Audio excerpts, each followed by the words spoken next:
Yemek odasına ve mutfağıma hoş geldiniz.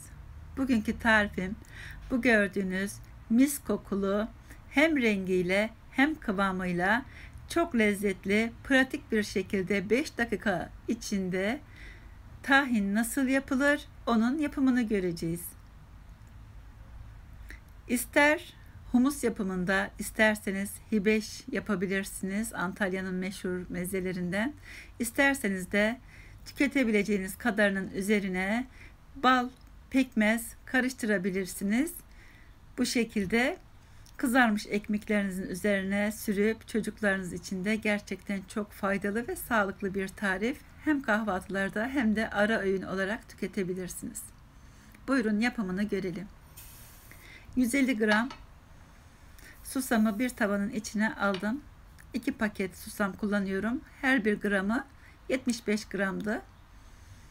Bu şekilde orta ateşte, yüksek ateşte değil, orta ateşte devamlı karıştırarak kavurmaya başlayalım.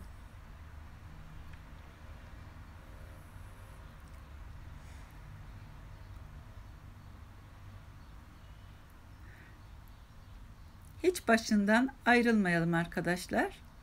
Bu şekilde çok da fazla kavurmayalım. Onun kıvamını şimdi size göstereceğim. Evet, bu şekilde olmalı. Bakınız. 2 renkli oldu. Göstereyim.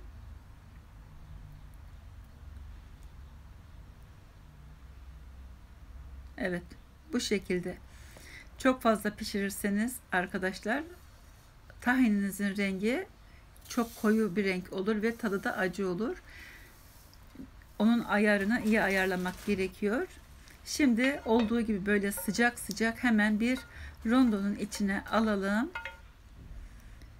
Sıcakken çekelim ki susam yağını bıraksın, kendi doğal yağını. Bu şekilde çekiyoruz arkadaşlar. 1 dakika bile sürmüyor bu işlem. Bakalım, kontrol edelim nasıl olmuş. Evet, bakınız kendi yağını bırakmış. Gayet güzel. Şimdi toplamda 3 yemek kaşığı zeytinyağı ekliyorum arkadaşlar. 3 yemek kaşığı zeytinyağı yeterlidir. Çok fazla yağ eklemenize gerek yok. O zaman yağ yemiş olursunuz.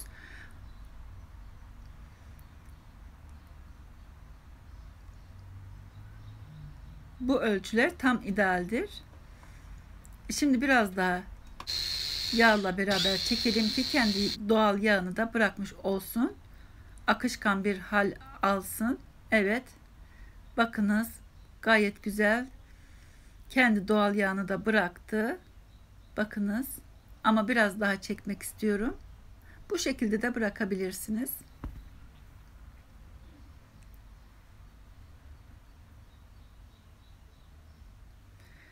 Evet arkadaşlar, ben yapıyorum ya, her damlası değerli. Şimdi biraz daha çekmek istiyorum. Evet arkadaşlar, tam pürüzsüz olsun istiyorum. Çocuklar için çok faydalı, gerçekten unutkanlığı önlüyor. Ders başarısını yükseltiyor. Gerçekten susamın faydaları saymakla bitmiyor. Bakınız tam kıvamında oldu. İstediğim kıvam bu. Evet arkadaşlar. Şimdi uygun bir kasenin içine alalım. Kıvamını da görüyorsunuz. İsterseniz çöreklerinizde kullanabilirsiniz. Dediğim gibi humusta.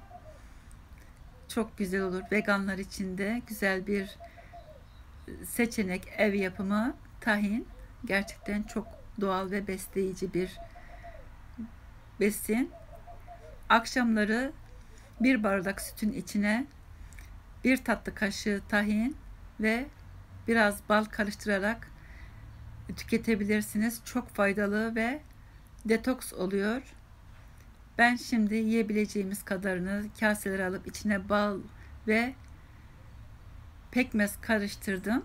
Bu şekilde ekmeğe sürüp göstermek istiyorum arkadaşlar. Kıvamı da bu şekilde. Yapıp deneyecek olanlara kolay gelsin, afiyet olsun. Eğer beğendiyseniz tarifimi beğen tuşuna basmayı, abone değilseniz de abone olup bildirim ziline basmayı unutmayın lütfen. Başka videolarda, başka tariflerde görüşmek üzere. Hoşça kalın, afiyet olsun.